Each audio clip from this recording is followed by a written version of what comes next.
ಇವತ್ತಿನ ಕ್ಲಾಸಲ್ಲಿ ನಾವೇನು ಕಲಿತೀವಿ? ಇಂಗ್ಲಿಷ್ ರೀಡಿಂಗ್ ರೈಟಿಂಗ್ ಅಲ್ಲಿ ಬಹಳ ಮುಖ್ಯವಾಗಿ ಬೇಕಾಗಿರುವಂಥದ್ದು silent letters. Silent letters. Okay, silent letters ನಿಮಗೆ ಇದ್ರ ಬಗ್ಗೆ ನಾಲೆಜ್ ಇಲ್ಲ ಅಂತ ಹೇಳಿದ್ರೆ ಖಂಡಿತ ನಿಮಗೆ ಇಂಗ್ಲಿಷ್ ಓದೋದು ಬರೆಯೋದು ತುಂಬಾನೇ ಸಮಸ್ಯೆ ಆಗುತ್ತೆ. ಇದನ್ನು ತಿಳ್ಕೊಂಡ್ರೂ ನಮಗೆ ಕಷ್ಟನೇ ಆಗುತ್ತೆ. ಬಟ್ ಸ್ಟಿಲ್ ಇದನ್ನ ಚೆನ್ನಾಗಿ ತಿಳ್ಕೊಂಡ್ರೆ ಮಾತ್ರ ನೀವು English reading and writing improve ಆಗುತ್ತೆ ನಿಮ್ಮದು.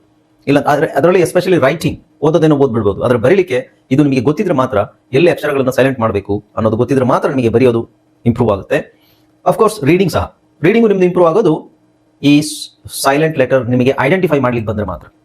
ಎಲ್ಲಿ ಸೈಲೆಂಟ್ ಆಗುತ್ತೆ ಅನ್ನೋದು ನಿಮಗೆ ಮೊದಲೇ ಗೊತ್ತಿದ್ರೆ ಮಾತ್ರ ನಿಮ್ದು ಇಂಗ್ಲಿಷ್ ರೀಡಿಂಗ್ ರೈಟಿಂಗ್ ಇಂಪ್ರೂವ್ ಆಗುತ್ತೆ. ಓಕೆ, ಸೊ ಕಳೆದ ಒಂದಿಷ್ಟು 2-3 ಕ್ಲಾಸಲ್ಲಿ ನಾವು ಆಲ್ರೆಡಿ ಆಲ್ಮೋಸ್ಟ್ ಎಲ್ಲ A to Z ಏನೇನು ಅಕ್ಷರಗಳು ಸೈಲೆಂಟ್ ಆಗುತ್ತೆ ಅದನ್ನೆಲ್ಲ ನೋಡಾಯ್ತು. ಒಂದೇ ಅಕ್ಷರ ನಾನು ಉಳಿಸಿದ್ದೆ, ವಿಚ್ ಈಸ್ ಸೈಲೆಂಟ್ ಇ. ಇದನ್ನ ನಾನು ನಿಮಗೆ ಲಾಸ್ಟ್ಗೆ ಮಾಡ್ತೀನಿ ಅಂತ ಹೇಳಿದೆ. ಕಾರಣ ಯಾಕೆ ಅಂತ ಹೇಳಿದ್ರೆ ಸೈಲೆಂಟ್ ಇ ಸ್ವಲ್ಪ ಏನಾಗ್ತಾ ಇದೆ,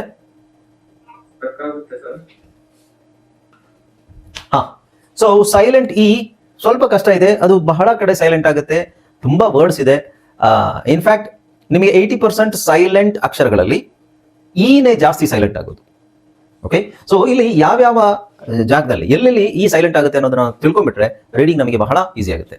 ಓಕೆ, ಸೊ ಫಸ್ಟ್ ಪಾಯಿಂಟ್ ನೋಡಿ ಇದರಲ್ಲಿ. ಹಾಯ್ ಫ್ರೆಂಡ್ಸ್, ಇದೊಂದು ವಿಶೇಷ ಸೂಚನೆ. ನಮ್ಮಲ್ಲಿ ಇದೀಗ ಆನ್ಲೈನ್ ಸ್ಪೋಕನ್ ಇಂಗ್ಲಿಷ್ ಕೋರ್ಸ್ನ ಹೊಸ ಬ್ಯಾಚ್ ಶುರುವಾಗಿದೆ. ನೀವು ಇನ್ಮೇಲೆ ಎಲ್ಲೂ ಹೊರಗಡೆ ಹೋಗಿ ಇಂಗ್ಲಿಷ್ ಕಲಿಯುವ ಅವಶ್ಯಕತೆ ಇಲ್ಲ. ಮನೆಯಲ್ಲೇ ಕೂತ್ಕೊಂಡು ಯಾವುದೇ ಟೆನ್ಷನ್ ಇಲ್ಲದೆ, ಏನು ಮುಗಿದಿರವಿಲ್ಲದೆ ಇಂಗ್ಲಿಷ್ ಮಾತಾಡೋದನ್ನ ಕಲಿಯಬಹುದು. ಸ್ನೇಹಿತರೆ, ಸ್ಪೋಕನ್ ಇಂಗ್ಲಿಷ್ ಮಾತ್ರ ಅಲ್ಲ, ನಿಮಗೆ ಇಂಗ್ಲಿಷ್ನ ಓದಲಿಕ್ಕೆ ಬರಲಿಕ್ಕೆ ಬರಲ್ಲ ಅಂತ ಇಟ್ಕೊಳ್ಳಿ. ಈಗ ಇಂಗ್ಲಿಷಲ್ಲಿ ನಿಮಗೆ ಓದಲಿಕ್ಕೆ ಬರಲಿಕ್ಕೆ ಬರಲ್ಲ, ಬರೀ ನಿಮಗೆ ABCD ಮಾತ್ರ ಗೊತ್ತು, ಅಥವಾ ABCD ಓದಿಲ್ಲ ಅಂತ ಇಟ್ಕೊಳ್ಳಿ. ಸೊ ABCD ಓದಿಲ್ಲ ಅಂತ ಪರವಾಗಿಲ್ಲ, ನಾವು ನಿಮಗೆ ಇಂಗ್ಲಿಷ್ನ ಬೇಸಿಕ್ ಇಂದನೇ ಓದಲಿಕ್ಕೆ ಮತ್ತೆ ಬರಲಿಕ್ಕೆ ಸಹ ಹೇಳ್ಕೊಡ್ತೀವಿ. ಅದು ಅಲ್ಲದೆ ನೀವು ಒಂದು ವೇಳೆ ಕನ್ನಡ ಬರಲ್ಲ ಅಂತ ಇಟ್ಕೊಳ್ಳಿ, ಕನ್ನಡನೂ ಹೇಳ್ಕೊಟ್ಟು ಕನ್ನಡದಿಂದ ಇಂಗ್ಲಿಷ್ನ ಹೇಗೆ ಓದೋದು, ಕನ್ನಡನೂ ನಾವು ಹೇಳ್ಕೊಟ್ಟು ಅದರ ಮೂಲಕ ಇಂಗ್ಲಿಷ್ನ ಹೇಗೆ ಕಲಿಯೋದು ಅನ್ನೋದನ್ನ ನಾವು ಈ ಕೋರ್ಸಲ್ಲಿ ಇನ್ಕ್ಲೂಡ್ ಮಾಡಿದ್ದೀವಿ. ಸ್ನೇಹಿತರೆ, ಈ ಕೋರ್ಸ್ನ ಚಿಕ್ಕ ಮಕ್ಕಳನ್ನು ಹೊರತುಪಡಿಸಿ ಬೇರೆ ಯಾರು ಬೇಕಾದ್ರೆ ಈ ಕೋರ್ಸ್ಗೆ ಜಾಯ್ನ್ ಆಗಬಹುದು. ನೀವು ಕೆಲಸಕ್ಕೆ ಹೋಗಿರ್ಬೋದು, ಮನೆಯಲ್ಲಿ ಇರ್ಬೋದು, ಅಥವಾ ನೀವು ಯಾವುದೋ ಒಂದು ಬಿಸ್ನೆಸ್ ಮಾಡ್ತಾ ಇರ್ಬೋದು. ಓಕೆ, ಸೊ ಯಾರು ಬೇಕಾದ್ರೂ ಈ ಕೋರ್ಸ್ನ ಜಾಯ್ನ್ ಆಗಬಹುದು. ಹಾಗಾದ್ರೆ ಸ್ನೇಹಿತರೆ, ತಡ ಯಾಕೆ? ಈ ಸ್ಪೋಕನ್ ಇಂಗ್ಲಿಷ್ ಕೋರ್ಸ್ ಮತ್ತು English basic reading and writing ಕೋರ್ಸ್ನ ಜಾಯ್ನ್ ಆಗಬೇಕು ಅಂತ ಆಸಕ್ತಿ ಇರೋರು ಈ ಕೂಡಲೇ ನಿಮ್ಮ ಫೋನ್ ತೆಗೆದುಕೊಳ್ಳಿ ಹಾಗೂ ಇಲ್ಲಿ ಬರ್ತಿರುವಂತಹ ನಂಬರ್ಗೆ ಅಥವಾ ಕೆಳಗಡೆ ಬರ್ತಾ ಇರುವಂತಹ ನಂಬರ್ಗೆ ನೀವು ಕರೆ ಮಾಡತಕ್ಕದ್ದು ಅಥವಾ ವಾಟ್ಸ್ಆಪ್ನಲ್ಲಿ ಸಂಪರ್ಕಿಸಿ ನಿಮ್ಮ ಹೆಸರನ್ನು ರಿಜಿಸ್ಟರ್. ಈ ಅನ್ನೋ ಅಕ್ಷರವು ಪದದ ಕೊನೆಯಲ್ಲಿ ಸೈಲೆಂಟ್ ಆಗುವುದು. ಓಕೆ, ಸೊ ಒಂದೊಂದು ಪಾಯಿಂಟ್ಸ್ ನಾನು ಫಸ್ಟಿಗೆ ಹೇಳ್ಬಿಡ್ತೀನಿ. ಸೊ ಈ ಅಕ್ಷರವು ಪದದ ಕೊನೆಯಲ್ಲಿ, ಈ ಅನ್ನೋ ಅಕ್ಷರವು ಪದದ ಕೊನೆಯಲ್ಲಿ ಸೈಲೆಂಟ್ ಆಗುವುದು. ಜಸ್ಟ್ ಸುಮ್ಮನೆ ನೆನ್ಪಿಟ್ಕೊಳ್ಳಿ, ಆಮೇಲೆ ಎಕ್ಸ್ಪ್ಲೈನ್ ಮಾಡ್ತೀನಿ. ನೆಕ್ಸ್ಟ್, ಈ ಅಕ್ಷರವು ಯಾವುದೇ ಪದದ ಕೊನೆಯಲ್ಲಿ ಒಂದು ಸೈಲೆಂಟ್ ಆಗುವುದು. ಹೌದು, ಯಾವುದೇ ಪದದ ಕೊನೆಯಲ್ಲಿ TED, DED, CES, SES, ZES, SHES, TCHES ಮತ್ತೆ GES ಬಿಟ್ಟು, ಕರೆಕ್ಟಾಗಿ ಅರ್ಥ ಮಾಡ್ಕೊಳ್ಳಿ, ಬಿಟ್ಟು ಬೇರೆ ಅಕ್ಷರಗಳು ಬಂದರೆ ಸೈಲೆಂಟ್ ಆಗುವುದು. ಹಾಗಾದ್ರೆ ಇದು ಯಾಕೆ ನಾನು ಹೇಳ್ತಾ ಇದ್ದೀನಿ? ಇಲ್ಲಿ ಈ ಅಕ್ಷರಗಳು ಕಾಂಬಿನೇಷನ್ ಅಲ್ಲಿ ಕೊನೆಯಲ್ಲಿ ಬಂದ್ರೆ ಅಲ್ಲಿ ಈ ಸೈಲೆಂಟ್ ಆಗಲ್ಲ. ಕರೆಕ್ಟ್ ಆಗಿ ಅರ್ಥ ಮಾಡ್ಕೊಳ್ಳಿ. ಸೈಲೆಂಟ್ ಅಂತ ಕೊಟ್ಟಿದ್ದೀನಿ, ಸೈಲೆಂಟ್ ಆಗುವುದು ಎಲ್ಲಾಗುವುದು? ಈ ಅಕ್ಷರದ ಪದ ಕೊನೆಯಲ್ಲಿ ಸೈಲೆಂಟ್ ಆಗುವುದು. ಓಕೆ, ಅದು ಎಕ್ಸಾಂಪಲ್ಸ್ ಕೊಡ್ತೀನಿ ಆಮೇಲೆ ನಾನು. ಓಕೆ, ನೆಕ್ಸ್ಟ್ ಎರಡನೇ ಪಾಯಿಂಟು, ಈ ಅಕ್ಷರವು ಯಾವುದೇ ಪದದ ಕೊನೆಯಲ್ಲಿ TED, DED ಈ ಅಕ್ಷರಗಳು ಬಂದ್ರೆ ಈ ಸೈಲೆಂಟ್ ಆಗಲ್ಲ. ಸೈಲೆಂಟ್ ಎಲ್ಲಾಗುತ್ತೆ ಅನ್ನೋದು ಫಸ್ಟಿಗೆ ನಾನು ಹೇಳಿದ್ದೀನಿ, ಕೊನೆಯಲ್ಲಿ ಸೈಲೆಂಟ್ ಆಗುತ್ತೆ. ಆದ್ರೆ ಸೆಕೆಂಡ್ ಪಾಯಿಂಟ್ ಏನು, ಈ ಕಾಂಬಿನೇಷನ್ ಅಕ್ಷರಗಳು ಬಂದ್ರೆ ಸೈಲೆಂಟ್ ಆಗಲ್ಲ. ಅದು ಬಿಟ್ಟು ಬೇರೆ ಯಾವುದೇ ಅಕ್ಷರಗಳ ಕಾಂಬಿನೇಷನ್ ಬರಲಿ ಸೈಲೆಂಟ್ ಆಗುತ್ತೆ ಅನ್ನೋದೇ ಅರ್ಥ ಅಲ್ವಾ? ಅರ್ಥ ಆಯ್ತಾ ಇಲ್ವೋ? ಬೇಸಿಕಲ್ ಆಗಿ ಇದು ನಿಮಗೆ ನಾನು ಪದಗಳು ತೋರಿಸ್ತಾ ಹೋಗ್ತೀನಿ, ಅವಾಗ ಗೊತ್ತಾಗುತ್ತೆ. ಈಗ ಸೈಲೆಂಟ್ ಇಲ್ಲಿ ನಾನು ಹೇಳ್ತಾ ಇರೋದು ಬಿಟ್ಟು ಬೇರೆ ಅಕ್ಷರಗಳು ಬಂದರೆ ಸೈಲೆಂಟ್ ಆಗುವುದು. ಅಂದ್ರೆ ಈ ಅಕ್ಷರಗಳು ಬಂದ್ರೆ ಸೈಲೆಂಟ್ ಆಗಲ್ಲ.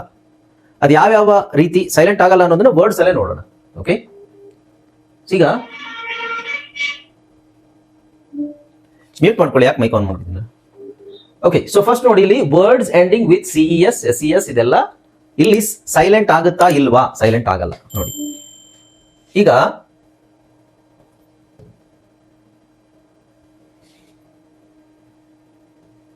CES ಸಿಂಪಲ್ ಆಗಿ ತಗೊಳ್ಳೋಣ. CES ಅಂತ ಹೇಳಿದ್ನಲ್ಲ, CES ಅಲ್ಲಿ ಸೈಲೆಂಟ್ ಮಾಡಕ್ಕಾಗಲ್ಲ. ಯಾಕೆಂದ್ರೆ ನಮಗೆ ಸಿ ಆದ್ಮೇಲೆ ಮತ್ತೊಂದು S ಇದೆ, ಅದನ್ನ ಸಸ್ ಅಂತ ಹೇಳಕ್ಕಾಗಲ್ಲ. ಅದಕ್ಕೆ ನಾವು ಸಿ ನ ಉಚ್ಚಾರಣೆ ಮಾಡಲೇಬೇಕು. ಬಟ್ ಇಲ್ಲಿ ಇ ನ ಉಚ್ಚಾರಣೆ ಮಾಡಲೇಬೇಕು. ಆದ್ರೆ ಇಲ್ಲಿ ಈ ಉಚ್ಚಾರಣೆ ಆಗುತ್ತೆ, ಬಟ್ ಈ ಅಕ್ಷರದ ಉಚ್ಚಾರಣೆ ನಾನು ಫೋನಿಕ್ಸ್ ಅಲ್ಲಿ ಏನ್ ಹೇಳ್ಕೊಟ್ಟಿದ್ದೆ ನಿಮಗೆ? ಎ ಅಂತ ಹೇಳಿದ್ದೆ ಅಲ್ವಾ? ಈ ಅಕ್ಷರ ಹಲವಾರು ಸೌಂಡ್ ಮಾಡುತ್ತೆ, ಎ ಅಂತ ಮಾಡುತ್ತೆ, ಇ ಮತ್ತೆ ಅ ಅಂತ ಮಾಡುತ್ತೆ. ಓಕೆ, ಸೊ ಇಲ್ಲಿ ಈ ಕಂಡೀಷನ್ಸ್ ಅಲ್ಲಿ ಇಲ್ಲಿ CES ನಾನು ಏನೇನು ಕಾಂಬಿನೇಷನ್ ತಗೊಂಡಿದ್ದೀನಿ, CES, SES, SHES ಈ ಕಾಂಬಿನೇಷನ್ ಅಲ್ಲಿ ಈ ಅನ್ನೋ ಅಕ್ಷರ ಚೇಂಜ್ ಆಗುತ್ತೆ, ಉಚ್ಚಾರಣೆ ಚೇಂಜ್ ಆಗುತ್ತೆ. ಅದರ ಉಚ್ಚಾರಣೆ ಇ ಆಗುತ್ತೆ. ಇ, ಸಣ್ಣ ಇ. ಓಕೆ, ಅಂದ್ರೆ ನಾವು ಇದರ ಸೌಂಡ್ ಬರುತ್ತೆ. ಓಕೆ, ಸೊ ಇಲ್ಲಿ ಇದು ವಿಚಿತ್ರ ಅಂತ ಅನ್ಸುತ್ತೆ. ಇದು ನೀವು ಕೇಳಿರಲ್ಲ, ಯಾರು ನಿಮಗೆ ಹೇಳ್ಕೊಟ್ಟಿರಲ್ಲ, ನೀವು ಆ ತರ ಯಾರಾದ್ರೂ ಹೇಳೋದು ನಿಮಗೆ ಗೊತ್ತಿರಲ್ಲ. ಯಾಕಂದ್ರೆ this is very very important. ಇದನ್ನ ತುಂಬಾ ಡೀಟೇಲ್ ಆಗಿ ಪ್ರೊನೌನ್ಸಿಯೇಷನ್ ಫೋಕಸ್ ಮಾಡೋರು ಮಾತ್ರ ಇದ್ರ ಬಗ್ಗೆ ಅವರು ತಿಳ್ಕೊಂಡಿರ್ತಾರೆ. ಓಕೆ, ಸೊ ಉದಾಹರಣೆಗೆ ಹೇಳ್ಬೇಕಂದ್ರೆ ಇದನ್ನ ನೀವು ಹೇಳಿದ್ರೆ ಹೆಂಗ್ ಹೇಳ್ತೀರಾ? ಬ್ಯಾಲೆನ್ಸಸ್ ಅಥವಾ ಬ್ಯಾಲೆನ್ಸೆಸ್. ಈಗ ಇದು ಇ ಇರೋದ್ರಿಂದ ಬ್ಯಾಲೆನ್ಸೆಸ್ ಅಂತ ಹೇಳ್ತೀರಾ ಅಥವಾ ನೀವು ಬ್ಯಾಲೆನ್ಸಸ್ ಅಂತ ಹೇಳ್ತೀರಾ? ಸೊ ಅದನ್ನ ನಾವೇನ್ ಮಾಡ್ತೀವಿ? ಬ್ಯಾಲೆನ್ಸಸ್ ಅಂತ ಹೇಳ್ತೀವಿ. ಆಕ್ಚುಲಿ ನಿಮಗೆ ಗೊತ್ತಾ, ಇದರ ಉಚ್ಚಾರಣೆ ಬ್ಯಾಲೆನ್ಸಿಸ್, ಬ್ಯಾಲೆನ್ಸಿಸ್, ಸಿಸ್ ಅಂತ ಹೇಳ್ಬೇಕು ಅದನ್ನ. ಆಮೇಲೆ ಚಾನ್ಸಸ್ ಅಂತ ನಮಗೆ ಅನ್ಸುತ್ತೆ, ಬಟ್ ಅದು ಚಾನ್ಸಸ್. ಡಿವೈಸಸ್ ಅಂತ ಅನ್ಸುತ್ತೆ, ಬಟ್ ಡಿವೈಸಸ್. ಇದು ನಮಗೆ ಅನ್ಸುತ್ತೆ ಇದು ಬಸ್. ಬಸ್ ಅಂದ್ರೆ ಒಂದು, ಎರಡು ಬಸ್ಸಿಗೆ ಬಸ್ಸುಗಳು. ಈ ಗಳುನೆ ನಾವು ಇ ಎಸ್ ಅಂತ ಹಾಕೋದು. ಒಂದು ಬಸ್ಸು ಎರಡು ಬಸ್ಸುಗಳು, ಒಂದು ಬಸ್ಸು ಎರಡು ಬಸ್ಸುಗಳು, ಒಂದು ಬಸ್ಸು ಎರಡು ಬಸ್ಸುಗಳು ಅಂತ ಹೇಳ್ತೀವಿ. ಬಟ್ ನಾವು ಕಾಮನ್ ಆಗಿ ಆಡು ಭಾಷೆಯಲ್ಲಿ ಮಾತಾಡ್ಬೇಕಾದ್ರೆ ಎರಡು ಬಸ್ ಇತ್ತಲ್ಲಿ, ಮೂರು ಬಸ್ ಇತ್ತು ಅಂತ ಹೇಳ್ತೀವಿ ಹೊರತು ಮೂರು ಬಸ್ಸುಗಳು ಇದ್ವು ಅಂತ ಹೇಳೋದು ಬಹಳ ಕಡಿಮೆ. ಬಟ್ ಇಲ್ಲಿ ಇದನ್ನ ನಮಗೆ ಏನ್ ಅನ್ಸುತ್ತೆ? ಬಸ್ಸಸ್ ಅಂತ ಅನ್ಸ್ಬೋದು, ಬಟ್ ಅದರ ಉಚ್ಚಾರಣೆ ಬಸ್ಸಸ್ ಅಂತ ಹೇಳ್ತೀವಿ ಅದನ್ನ. ಬಟ್ ಅದು ಜಾಸ್ತಿ ತಲೆ ಕೆಡಿಸ್ಕೊಳ್ಳಲ್ಲ ಈ ಪ್ರೊನೌನ್ಸಿಯೇಷನ್ ಬಗ್ಗೆ. ಇದನ್ನೇ ನೋಡಿ, ನಾನು ಝೆಡ್ ಸೇರಿಸ್ಕೊಂಡೇ ಹೇಳ್ತೀನಿ, ಬಟ್ ಅದು ನಿಮಗೆ ಹಂಗ ಅನ್ಸಲ್ಲ. ಈ ಪದಗಳೆಲ್ಲ ನಾನು ಪ್ರೊನೌನ್ಸ್ ಮಾಡ್ತೀನಿ. Balances, chances, devices, crosses, closes, buses. ಇದು ನಿಮಗೆ ಅನ್ಸಲ್ಲ ಈಗ ನಾನು ಝೆಡ್ ಸೇರಿಸಿದ್ದೀನಿ ಅಂತ. ಇದರ ಉಚ್ಚಾರಣೆಯಲ್ಲಿ ನಮಗೆ ಈಗ ಇದನ್ನ ಹೆಂಗೆ ಹೇಳ್ಬೇಕು ಅಂದ್ರೆ CIS ಇದೆಯಲ್ವಾ, CES, CIZ ಅಂತ ಉಚ್ಚಾರಣೆ ಬರಬೇಕು. ಓಕೆ, ಸೊ ಈಗ ಇದ್ರ ಬಗ್ಗೆ ತಲೆ ಕೆಡಿಸ್ಕೋಬೇಡಿ, ಇದು ಮುಂದೆ ಪಾಠ ಇದೆ. ಎಸ್ಸಿಗೆ ಎಷ್ಟು ಸೌಂಡ್ ಇದೆ? ಎಸ್ಸಿಗೆ ಒಂದು ಎಸ್ ಅಂತ ಒಂದು ಸೌಂಡ್ ಇದೆ, ಝೆಡ್ ಅಂತ ಒಂದು ಸೌಂಡ್ ಇದೆ, ಇನ್ನೊಂದು ZH ಅಂತ ಒಂದು ಸೌಂಡ್ ಬರುತ್ತೆ, 3 ಸೌಂಡ್ ಬರುತ್ತೆ ಎಸ್ಸಿಗೆ. ಓಕೆ, ಸೊ ಅದು ಆ ಪಾಠದಲ್ಲಿ ನಾನು ನಿಮಗೆ ಹೇಳ್ತೀನಿ. ಈಗ ಇಲ್ಲಿ ನಾವು ಇದು ಯಾವುದು ಸೈಲೆಂಟ್ ಆಗಲ್ಲ ಅಂತ ನಾನು ಹೇಳ್ತಾ ಇದ್ದೀನಿ. ಈ ಅಕ್ಷರ, ಈ ಕಾಂಬಿನೇಷನ್ ಕೊನೆಯಲ್ಲಿ CES ಬಂದ್ರೆ ಈ ಸೈಲೆಂಟ್ ಆಗಲ್ಲ, ಕೊನೆಯಲ್ಲಿ SES ಬಂದ್ರೆ ಈ ಸೈಲೆಂಟ್ ಆಗಲ್ಲ, ಕೊನೆಯಲ್ಲಿ ಇದನ್ನ ಹೇಳಲೇಬೇಕು ನಾವು. ಕೊನೆಯಲ್ಲಿ SHES ಬಂದ್ರೆ ಸೈಲೆಂಟ್ ಆಗಲ್ಲ, ಮತ್ತೆ ಕೊನೆಯಲ್ಲಿ ಯಾವ್ದು ಬಂದ್ರೆ ZES. ಓಕೆ, ZES ಬಂದ್ರೆ ಸೈಲೆಂಟ್ ಆಗಲ್ಲ. ಆಮೇಲೆ TCHES ಕೊನೆಯಲ್ಲಿ ಬಂದ್ರೆ ಸೈಲೆಂಟ್ ಆಗಲ್ಲ. ಉಳಿದ ಎಲ್ಲಾ ಕಾಂಬಿನೇಷನ್ ಅಲ್ಲೂ ಸೈಲೆಂಟ್ ಆಗುತ್ತೆ ಅಂತ ನಾನು ನಿಮಗೆ ಕನ್ವಿನ್ಸ್ ಮಾಡ್ತಾ ಇದ್ದೀನಿ. ಎಲ್ಲೆಲ್ಲಿ ಸೈಲೆಂಟ್ ಆಗಲ್ಲ ಅಂತ ಫಸ್ಟ್ ತಿಳ್ಕೊಂಡ್ಬಿಟ್ರೆ ಅದು ಕಡಿಮೆ ಇರುತ್ತೆ. ಇಷ್ಟು ಕಾಂಬಿನೇಷನ್ ಅಲ್ಲಿ ಸೈಲೆಂಟ್ ಆಗಲ್ಲ, ಬೇರೆ ಕಡೆ ಸೈಲೆಂಟ್ ಆಗುತ್ತೆ. ಓಕೆ, ಸೊ ಇನ್ನು TED, DED ಅಲ್ಲಿ ಬಂದಾಗ ಸೈಲೆಂಟ್ ಆಗಲ್ಲ, ಅದು ಕಾಮನ್. ಅದು ನೆಕ್ಸ್ಟ್ ನಾನು ತೋರಿಸ್ತೀನಿ ನಿಮಗೆ ವರ್ಡ್ಸ್. ಓಕೆ, ಈಗ ಎಸ್ ಹೌದು ಬರುತ್ತೆ, ಅದೇ ನಾನು ಹೇಳಿದ್ನಲ್ಲ, ಇದು ಜಸ್ಟ್ ಈ ಒಂದು 4-5 ಕೊಟ್ಟಿದ್ದೀನಿ ಅಷ್ಟೇ. GESಗೂ ಬರಲ್ಲ, GSಗೂ ಸಹ ಹೇಳಲೇಬೇಕು. TED ಹೇಳಬೇಕು, ಓಕೆ, DED ಹೇಳಬೇಕು. ಬಟ್ ಇಲ್ಲಿ ವರ್ಡ್ಸ್ ನಾನು ನಿಮ್ಗೆ ಕೊಟ್ಟಿಲ್ಲ, ಇಲ್ಲಿ ಹೇಳಿರೋದೇನು ನೋಡಿ. ನಾನು TED, DED ಇವೆರಡು ಬಿಟ್ಟಿದ್ದೀನಿ. ಅಂದ್ರೆ ಇಲ್ಲಿ ಕೊಟ್ಟಿದ್ದೀನಲ್ವಾ, TED, DED ಬಂದ್ರೆ ಹೇಳಲೇಬೇಕು, ಸೈಲೆಂಟ್ ಆಗಲ್ಲ. ಎಲ್ಲೆಲ್ಲಿ ಅದೇ ನಾನು ಹೇಳ್ತಾರೆ, TED ಸೈಲೆಂಟ್ ಆಗಲ್ಲ, DED ಸೈಲೆಂಟ್ ಆಗಲ್ಲ. ಡೆಡ್ ಹೇಳಲೇಬೇಕು, ನಾ ಟಿಡ್ ಅಂತ ಹೇಳಕ್ಕಾಗಲ್ಲ. CES, ಸಿಸ್, ಜಿಸ್, ಶಿಸ್, ಚಿಸ್, ಜಿಸ್. ಈ ಅಕ್ಷರ ಐ ಸೌಂಡ್ ಬರುತ್ತೆ ಇಲ್ಲೂ ಅಷ್ಟೇ. ಇದು ನಮಗೆ ಟೆಡ್ ಅಂತ ಅನ್ಸ್ಬೋದು, ಆಕ್ಚುಲಿ ಅದನ್ನ ಕರೆಕ್ಟ್ ಆಗಿ ಪ್ರೊನೌನ್ಸ್ ಟಿಡ್ ಅಂತಾನೆ ಹೇಳ್ತಾರೆ. ವಾಂಟೆಡ್, ಓಕೆ, ಕೋಟೆಡ್, ಆಮೇಲೆ ಡಿಸೈಡೆಡ್. ನಿಮಗೆ ಅನ್ಸ್ಬೋದು ಅದು ಎಡ್ ಅಂತ ಹೇಳ್ತಿದ್ದೀನಿ ಅಂತ, ಬಟ್ ಆಕ್ಚುಲಿ ನಾನು ಐಯೇ ಹೇಳ್ತಾ ಇರೋದು, ಅದಷ್ಟು ಗೊತ್ತಾಗೋದಿಲ್ಲ. ಓಕೆ, ಎನಿವೆ, ಸೊ ಈಗ ನಮಗೆ ಬೇಸಿಕ್ ಆಗಿ ಗೊತ್ತಾಯ್ತಲ್ಲ. So TED, DED, CES, SES ಇಲ್ಲೆಲ್ಲ ಏನಾಗುತ್ತೆ? ಪ್ರೊನೌನ್ಸ್ ಆಗುತ್ತೆ. ಬಿಟ್ಟು ಈ ಕಾಂಬಿನೇಷನ್ಗಳನ್ನ ಬಿಟ್ಟು ಬೇರೆ ಕಾಂಬಿನೇಷನ್ ಬಂದ್ರೆ ಸೈಲೆಂಟ್ ಆಗುತ್ತೆ. ಹಾಗಾದ್ರೆ ಅವು ಯಾವುವು? ಕಾಮನ್ ಆಗಿ ಬೇರೆ ವರ್ಡ್ಸ್ ಬರ್ಬೋದಲ್ವಾ, ಬೇರೆ ಕಾಂಬಿನೇಷನ್ಸ್ ಬರ್ಬೋದಲ್ಲ. CVC ನೀವು ಕಲ್ತಿದ್ದೀರಾ, ರೈಟ್? ಅದು ಯಾವುದು ಅಂತ ನೋಡೋಣ ಈಗ. ಆಮೇಲೆ ಕೊನೆಯಲ್ಲಿ ಫಸ್ಟ್ ಇದೇನಿದು? ಈ ಅಕ್ಷರವು ಪದದ ಕೊನೆಯಲ್ಲಿ ಸೈಲೆಂಟ್ ಆಗುವುದು. ಅದು ಒಂದು ಹೇಳಿದೆ ನಾನು, ಸೈಲೆಂಟ್ ಆಗುತ್ತೆ. ಆದ್ರೆ ಎಕ್ಸೆಪ್ಷನ್ ಇದೆ, ಕೆಲವು ಪದಗಳಲ್ಲಿ ಸೈಲೆಂಟ್ ಆಗಲ್ಲ. ಆಲ್ಮೋಸ್ಟ್ ಈ ತರ ನಾನು ಹೇಳಿದಾಗ ಆಲ್ಮೋಸ್ಟ್ 100% ಅಲ್ಲ. ಆದ್ರೆ ಯಾವ ಸರ್ ಹಾಗಾದ್ರೆ ನೀವು ಕೇಳ್ಬೋದು, ಸೊ ಯಾವ ಪದದಲ್ಲಿ ಸೈಲೆಂಟ್ ಆಗಲ್ಲ ಅದನ್ನ ಫಸ್ಟ್ ಹೇಳ್ಬಿಡಿ ಅಂತ ಪ್ರಶ್ನೆ ನೀವು ಕೇಳ್ತಿರಲ್ವಾ. ಅದಕ್ಕೆ ನಾನು ಯಾವ ಪದದಲ್ಲಿ ಸೈಲೆಂಟ್ ಆಗಲ್ಲ ಅದನ್ನ ಕಾಮನ್ ಆಗಿ ತಗೊಂಡ್ಬಂದಿದ್ದೀನಿ. ಈ ವರ್ಡ್ಸ್ ಅಲ್ಲಿ the rule breakers are the loud ಈ ವರ್ಡ್ಸ್. ಇಲ್ಲೇನಿದೆ? ಪದದ ಕೊನೆಯಲ್ಲಿ ಸೈಲೆಂಟ್ ಆಗುವುದು, ಎಕ್ಸೆಪ್ಟ್ ದೀಸ್ ವರ್ಡ್ಸ್. ಈ ಪದದ ಕೊನೆಯಲ್ಲಿ ಸೈಲೆಂಟ್ ಆಗಲ್ಲ. ಈ ಪದಗಳನ್ನ ಬಿಟ್ಟು ಬೇರೆ ಲಕ್ಷಗಟ್ಟಲೆ ಪದಗಳಿದಾವೆ. ಸೊ ಇದರಲ್ಲಿ ಎಷ್ಟು ವರ್ಡ್ಸ್ ಇದೆ? ಇದ್ರ ನಿಮಗೆ ಒಂದಷ್ಟು ಸ್ವಲ್ಪ ವರ್ಡ್ಸ್ ಇದೆ. 1, 2, 3, 4, 5, 6, 7, 8, 8, 16, 24, 32, 34, 35, 38, 41 ವರ್ಡ್ಸ್ ಅಲ್ಲಿ ಸೈಲೆಂಟ್ ಆಗಲ್ಲ ಅಂತ ತಿಳ್ಕೊಳ್ಳಿ. ಇಷ್ಟು ತಿಳ್ಕೊಂಡ್ರೆ ಸಾಕು ಇಂಗ್ಲೀಷಲ್ಲಿ. ಇದು 100%. ಈ ಪದಗಳು ಬಿಟ್ಟು ಬೇರೆ ಯಾವುದೇ ಪದಗಳಲ್ಲಿ ಸೈಲೆಂಟ್ ಆಗುತ್ತೆ. ಅರ್ಥ ಆಯ್ತಾ? ಸೊ ಸೈಲೆಂಟ್ ಆಗದೆ ಇರೋ ಪದಗಳನ್ನ ನಾವು ತಿಳ್ಕೊಂಡ್ರೆ ಸಾಕಲ್ವಾ? ಸೈಲೆಂಟ್ ಆಗದೆ ಇರೋದು ಯಾವುದು? ಇಲ್ಲೆಲ್ಲ ಈ ಸೌಂಡ್ ಬರುತ್ತೆ. Be, he, me, she, we, agree. ಇಲ್ಲಿ ಡಬಲ್ ಇ ಇದೆ. ಡಬಲ್ ಇ ಬಂದ್ರೆ ಆಫ್ ಕೋರ್ಸ್ ಇ ಅಂತ ಬಂದೇ ಬರುತ್ತೆ. ಫ್ರೀ, ಗ್ಯಾರಂಟಿ, C3, ಡಬಲ್ ಇಲ್ಲಿ ಒಂದು ನೋಡಿ, ಡಬಲ್ ಇ ಬಂದ್ರೆ ನೀವು ಈ ಹೇಳಲೇಬೇಕು, ಅದನ್ನ ತಲೆ ಕೆಡಿಸ್ಕೊಳ್ಳೋ ಆಗಿಲ್ಲ. ಡಬಲ್ ಇ ಬಂದ್ರೆ ಸೈಲೆಂಟ್ ಆಗಲ್ಲ. ಸೊ ಇದನ್ನ ಬಿಟ್ಬಿಡೋಣ. ಕುಕಿ, ಐ ಇ ಕೊನೆಯಲ್ಲಿ ಬಂದ್ರೆ cookie, genie, movie, rookie, zombie, acne. ಎಲ್ಲಿ ಇ ಇದೆ ಬಟ್ ನಾವು ಇ ಅಂತಾನೆ ಹೇಳ್ಬೇಕು. ಆಕ್ನೆ ಅಲ್ಲ, ಆಕ್ನಿ. ತುಂಬಾ ಜನ ಆಕ್ನೆ ಅಂತ ಹೇಳ್ತಾರೆ. ಅನ್ಯಾಮನಿ. ಈ ಪದಗಳು ಹೇಳೋದು ಸ್ವಲ್ಪ ಕಷ್ಟನೇ ನಿಮಗೆ, ಬಟ್ ಈಗ ತಲೆ ಕೆಡಿಸ್ಕೊಬಿಡಿ, ನಾನು ಯಾವ್ಯಾವ ವರ್ಡ್ಸ್ ಇದೆ ಅಂತ ಹೇಳ್ತಾ ಇದ್ದೀನಿ. Anemone, apostrophe, catastrophe, epitome. ಇದೆಲ್ಲ ಇಂಗ್ಲಿಷ್ ಚೆನ್ನಾಗಿ ಗೊತ್ತಿರೋರಿಗೆ ಮಾತ್ರ ಈ ವರ್ಡ್ಸ್ ಉಚ್ಚಾರಣೆನೂ ಗೊತ್ತಿರುತ್ತೆ. Okay, epitome, hyperbole, recipe, sesame, simile. Dilip mike off ಮಾಡ್ಕೊಳ್ಳಿ ದಯವಿಟ್ಟು.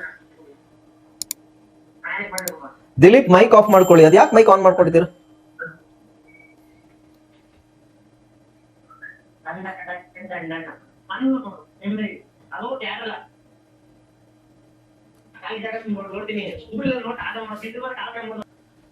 ಆಲ್ರೈಟ್. ಸೊ ಈಗ ನೋಡಿ, ಇದನ್ನ ನಾನು ಪದೇ ಪದೇ ಹೇಳ್ತಾ ಇದ್ದೀನಿ. ತುಂಬಾ ಚೆನ್ನಾಗಿ ಇಂಗ್ಲಿಷ್ ಗೊತ್ತಿರೋರಿಗೆ ಮಾತ್ರ ಈ ಪದಗಳು ಎಲ್ಲದಲ್ಲ, ಒಂದಷ್ಟು ಪದಗಳು. ಈಗ ಇದು ಬಿ, ಹಿ, ಮೀ, ಶಿ ಇದೆಲ್ಲ ಗೊತ್ತಿರುತ್ತೆ. ಇದನ್ನು ತುಂಬಾ ಜನ ಇಪಿಟಮಿ, hyperbole, recipe, sesame, simile, Adobe, ಕಯೋಟಿ, ಕ್ಯಾರಿಯೋಕಿ ಇದೆಲ್ಲ ಬಹಳ ಜನರಿಗೆ ಗೊತ್ತಿರೋದು ಇಲ್ಲ. ಆಮೇಲೆ ಕೆಫೆ, ಇದು common word. Cafe, on try ಅಂತ ಹೇಳ್ಬೇಕು. ಇದು ನಿಮಗೆ ಎನ್ ಅಂತ ಕಂಡ್ರು ಆನ್ ಟ್ರೈ ಅಂತ ಹೇಳ್ಬೇಕು. ಫಿಯಾನ್ಸೆ, ರೆಸುಮೆ, ಕರಾಟೆ ಗೊತ್ತು ಎಲ್ಲರಿಗೂ. ಸಾಟೆ. ಓಕೆ, ಸೊ ರೆಸುಮೆನ ತುಂಬಾ ಜನ ರೆಸ್ಯೂಮ್ ಅಂತ ಹೇಳ್ತಾರೆ. ರೆಸ್ಯೂಮ್ ಅಂದ್ರೆ ಬಯೋಡೇಟಾ. ನಮ್ದೇನು ಬಯೋಡೇಟಾ, ನಮ್ಮ ಹೆಸರು, ವಯಸ್ಸು, ಎಜುಕೇಶನ್, ಎಲ್ಲಿ ಪ್ಲೇಸ್, ಬಯೋಡೇಟಾ ಅಂತ ಏನು ಹೇಳ್ತೀವಿ. ಬಯೋಡೇಟಾನ ರೆಸ್ಯೂಮೆ ಅಂತ ಹೇಳ್ಬೇಕು, ರೆಸ್ಯೂಮ್ ಅಲ್ಲ. ತುಂಬಾ ಜನ ಇದನ್ನ ಮಿಸ್ಪ್ರೊನೌನ್ಸ್ ಮಾಡ್ತಾರೆ. ಓಕೆ, ಎನಿವೆ, ಸೊ ನಾನು ಹೇಳ್ತಾ ಇರೋದು ಏನು, ಈ ಪದಗಳಲ್ಲಿ ಮಾತ್ರ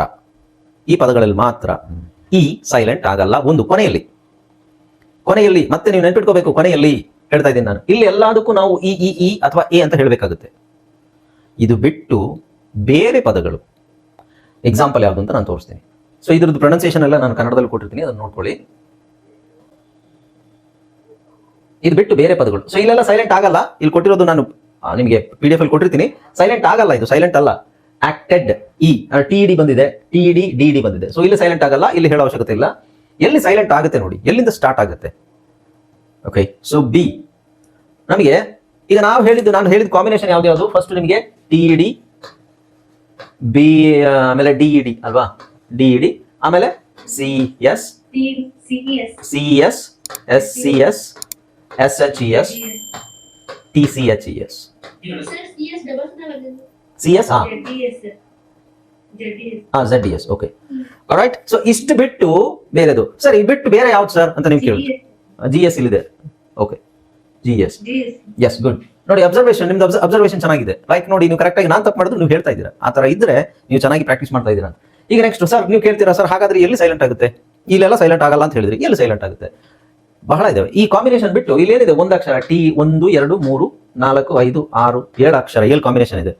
ಇಂಗ್ಲಿಷ್ ಅಲ್ಲಿ ಬೇರೆ ಕಾನ್ಸನೆಂಟ್ಸ್ ಎಷ್ಟಿದಾವೆ ಅಲ್ವಾ? ಸೊ 21 ಕಾನ್ಸನೆಂಟ್ಸ್ ಇದೆ. 21 ಕಾನ್ಸನೆಂಟ್ಸ್ ಸೇರಿದಾಗ ಅಲ್ಲಿ ಏನೇನು ಬರುತ್ತೆ ನೋಡಿ. ಇಲ್ಲಿ ನೋಡಿ, ಫಾರ್ ಎಕ್ಸಾಂಪಲ್ ಇಲ್ಲಿ BED ಅಂತಿದೆ. BED ನ ನಾವು ಬರೀ BED ಅಂತ ಬರೆದ್ರೆ ಇದೇನಾಗುತ್ತೆ? ಬೆಡ್. ಓಕೆ, ಬರೀ BED ಅಂತ ಬರೆದಾಗ ಅದನ್ನ ಬೆಡ್ ಅಂತ ಓದ್ತೀವಿ.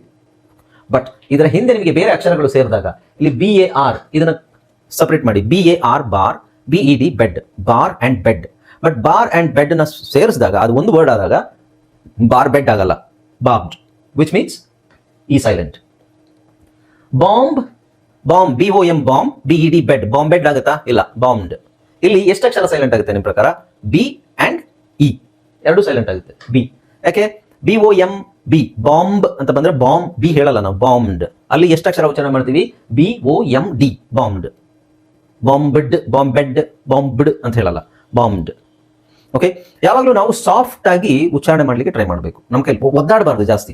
ಈಗ ನಾವು ಅದನ್ನ ಇಲ್ಲಿ ಸೈಲೆಂಟ್ ಮಾಡಲಿಲ್ಲ ಅಂತ ಹೇಳಿದ್ರೆ ಬಾಂಬ್ಡ್, ಅಬ್ಡ್ ಅಂತ ಬರಬಾರ್ದು. ಬಾಂಬ್ಡ್, ಬಾಂಬ್ಡ್. ಇಲ್ಲಿ ಹಾಗೆ ಬ್ರೈಬ್ಡ್ ಅಂತ ಹೇಳ್ಬೇಡಿ, ಬ್ರೈಬ್ಡ್. ಈಗ ನಾನು ಹೇಳ್ಬೇಕಾದ್ರೆ ಡಿ ನಾನು ಒತ್ತಿ ಹೇಳ್ತಾ ಇಲ್ಲ. ಬ್ರೈಬ್ಡ್, ಬಾಂಬ್ಡ್, ಡಬ್ಡ್, ರಾಬ್ಡ್, ರಬ್ಡ್. ಬಟ್ ನಾವು ಕನ್ನಡದಲ್ಲಿ ಡ ಅನ್ನೋದನ್ನ ನಾವು ಒತ್ತಿ ಹೇಳ್ತೀವಿ. ಡ ಕನ್ನಡ ಹೇಳ್ಬೇಕಾದ್ರೆ ನೋಡಿ ಒಂಥರ ವೆಯ್ಟ್ ಇರುತ್ತೆ. ಡಮರು, ಡ್ಯಾಡಿ, ಇದೆಲ್ಲ ನಾವು ಹೇಳ್ಬೇಕಾದ್ರೆ ಒಂಥರ ವೆಯ್ಟ್ ಇರುತ್ತೆ ಅದರಲ್ಲಿ. ಬಟ್ ಇಂಗ್ಲೀಷ್ ಎಲ್ಲ ಡಿನ ನಾವು ಅಷ್ಟು ಕನ್ನಡದಲ್ಲಿ ಹೇಳ್ದಂಗೆ ಹೇಳ್ಬಾರ್ದು, ಡ ಅಂತಾನೆ ಹೇಳ್ಬಾರ್ದು. ಡಿ ನಾವು ಜ ಅಂತ ಹೇಳ್ತೀವಿ. So dog, dolphin, daddy, decision, disc, Jeff, dumb. ಇದೇ ಕನ್ನಡದಲ್ಲಿ ನಾವು ಡನ ಹೇಳ್ಬೇಕಾದ್ರೆ ಡ್ಯಾಡಿ, ಡಿಸಿಷನ್, ಡಮ್. ಆ ಡನ ನಾವು ಕನ್ನಡದಲ್ಲಿ ಒತ್ತಿ ಹೇಳ್ಬಾರ್ದು, ಸಾರಿ ಇಂಗ್ಲೀಷಲ್ಲಿ ಒತ್ತಿ ಹೇಳ್ಬಾರ್ದು.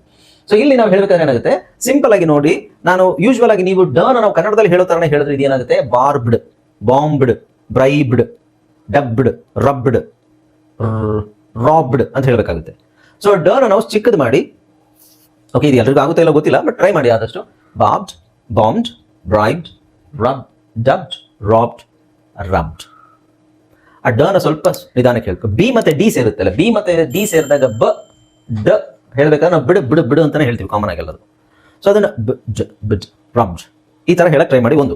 ಸೊ ವಿಚ್ ಮೀನ್ಸ್ ಬೇಸಿಕಲಿ ಇಲ್ಲಿ ಏನು ಎಲ್ಲ ಈ ಸೈಲೆಂಟ್. ಓಕೆ, ಕೊನೆಯಲ್ಲಿ ಕಾಂಬಿನೇಷನ್ ನೋಡಿ, CVC ಕೊನೆಯಲ್ಲಿ ನಾನು ಹೇಳ್ತಾ ಇರೋದು. ಇಲ್ಲೇನು ಇಲ್ಲೆಲ್ಲೂ ಸೈಲೆಂಟ್ ಆಗಲ್ಲ, ಇಂಥ ಕಡೆ ಸೈಲೆಂಟ್ ಆಗುತ್ತೆ ಅಂತ ಹೇಳ್ತಾ ಇದ್ದೀನಿ. Next CED,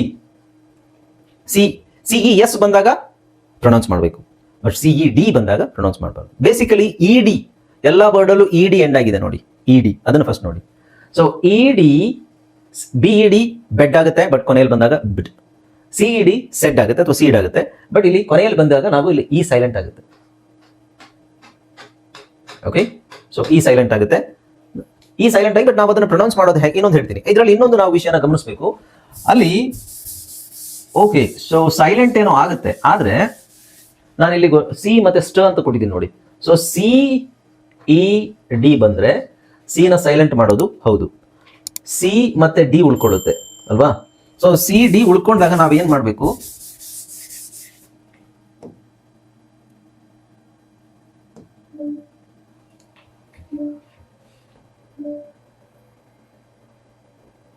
one minute.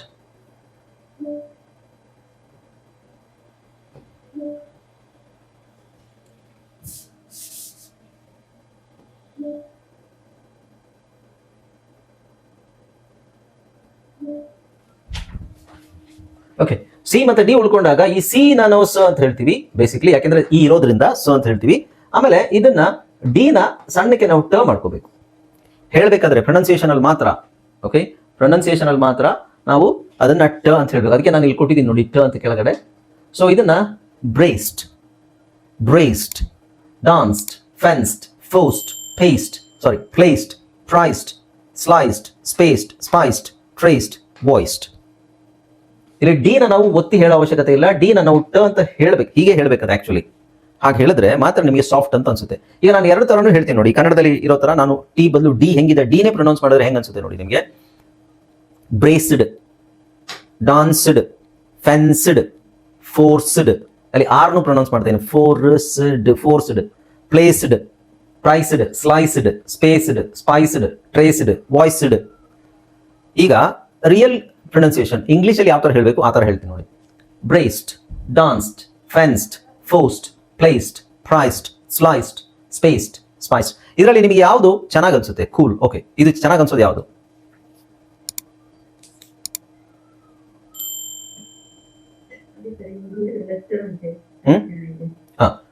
So ನಾವು ಟ ಹಾಕಿದಾಗ ಅದು ಚೆನ್ನಾಗಿ ಅನ್ಸುತ್ತೆ. ಇಲ್ಲಾಂದ್ರೆ said, kid, kid, said, lid, mid ಈ ತರ ಬರಬಾರ್ದು ಸೌಂಡ್. ಅದಕ್ಕೆ ನಾನು ಹೇಳ್ತಾ ಇರೋದು ಬ್ರೇಸ್ಡ್, ಈ ಟಿ ನ CED ಬಂದಾಗ ಸಿ ಸೈಲೆಂಟ್ ಮಾಡಿ, ಈ ಡಿ ನ ಟ ಅಂತ ಮಾಡಿ, ಸಿ ಆಲ್ರೆಡಿ ಸಿ ಅಂತಾನೆ ಸ ಅಂತಾನೆ ಇರುತ್ತೆ. ಸೊ ಇಲ್ಲೆಲ್ಲ ನೀವು ಕನ್ನಡದಲ್ಲಿ ನಾನು ಸ್ಪಷ್ಟವಾಗಿ ಕೊಟ್ಟಿದ್ದೀನಿ, ಅದು ಕನ್ನಡ ನಿಮಗೆ ಸ್ಪಷ್ಟವಾಗಿ ಓದಕ್ ಬಂದ್ರೆ ಇಂಗ್ಲಿಷ್ ಇನ್ನೂ ಸೂಪರ್ ಆಗಿ ಬರುತ್ತೆ. ಓಕೆ, ಇಲ್ಲಿ ನೋಡಿ ಬ್ರೇಸ್ಡ್ ಅಂತ ಕೊಡಿ, ಅಥವಾ ನೀವು ಪೇಸ್ಟ್ ನಾವು ಕನ್ನಡದಲ್ಲಿ ಹೆಂಗ್ ಬರಿತೀವಿ, ಈ ತರ ತಾನೇ ಬರಿತೀವಿ. ಇದನ್ನ ಪೇಸ್ಡ್ ಅಂತ ಹೇಳಲ್ಲ ತಾನೆ. ಸೊ ಪೇಸ್ಟ್ ಎರಡು ಒಂದೇನೆ, ಮೀನಿಂಗ್ ಚೇಂಜ್ ಆದ್ರೂ ಪ್ರೊನೌನ್ಸಿಯೇಷನ್ ಒಂದೇ. PACED ಪೇಸ್ಟ್, PASTE ಪೇಸ್ಟ್, ಎರಡು ಪ್ರೊನೌನ್ಸಿಯೇಷನ್ ಒಂದೇ. ಇದಕ್ಕೆ ನಾವು ಹೋಮೋಫೋನ್ಸ್ ಅಂತ ಹೇಳ್ತೀವಿ. Next FED.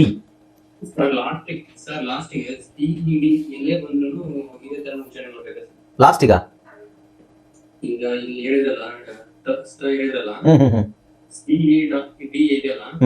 ಅಲ್ಲಿ ಎಲ್ಲೇ ಬಂದ್ರು ಯಾವ್ದೇ ಅಕ್ಷರದಲ್ಲಿ ಬಂದ್ರು ಇದೇ ತರ ಉಚ್ಚಾರಣೆ ಮಾಡ್ಬೇಕಾ ಲಾಸ್ಟ್ಗೆ? ಹೌದೌದು, ಖಂಡಿತ. ನಾನು ಇಲ್ಲೇ ಒಂದು 20 ಅಕ್ಷರ, ಎಷ್ಟು ಒಂದು 12 ಅಕ್ಷರ ಕೊಟ್ಟಿದ್ದೀನಿ, ಪದ ಕೊಟ್ಟಿದ್ದೀನಲ್ವಾ, ಅದರ ಅರ್ಥ ಅದೇ ಹಾಗೆ ಬರ್ಬೇಕದು.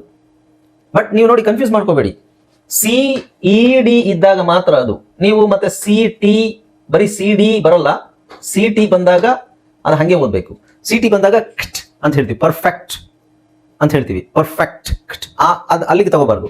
ಯಾವುದೇ ಪದದಲ್ಲಿ, ಯಾವುದೇ ಅಕ್ಷರ ಪದದಲ್ಲಿ ಕಾಂಬಿನೇಷನ್ ಅಲ್ಲಿ ಕೊನೆಯಲ್ಲಿ ಸಿಇಡಿ ಸಿಇಡಿ ಬಂದಾಗ ಸಿ ಇ ಅಬ್ಸಲ್ಯೂಟ್ಲಿ ಸೈಲೆಂಟ್ ಆಗಿರುತ್ತೆ. ಹೌದಾ?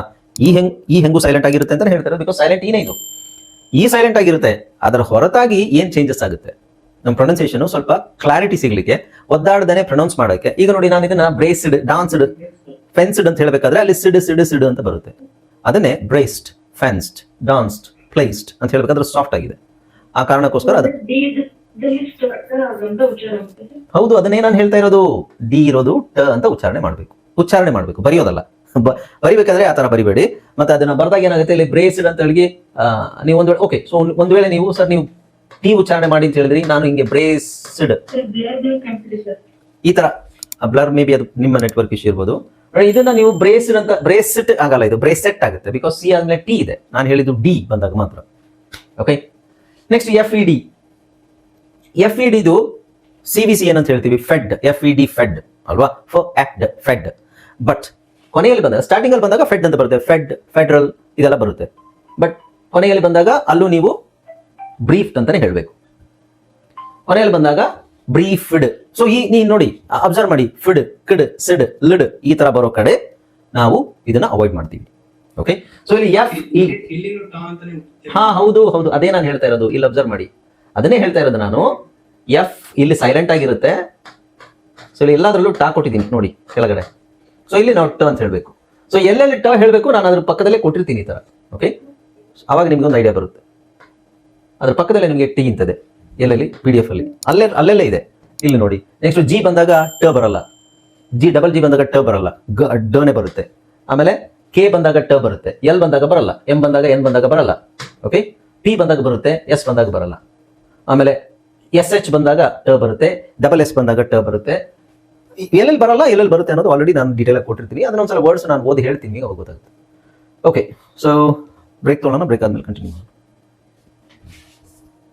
ರೈಟ್, ಸೊ ಈಗ ಅರ್ಥ ಆಯ್ತಲ್ಲ ನಾನು ಹೇಳಿದ್ದು. ಎಲ್ಲೆಲ್ಲಿ ನಾವು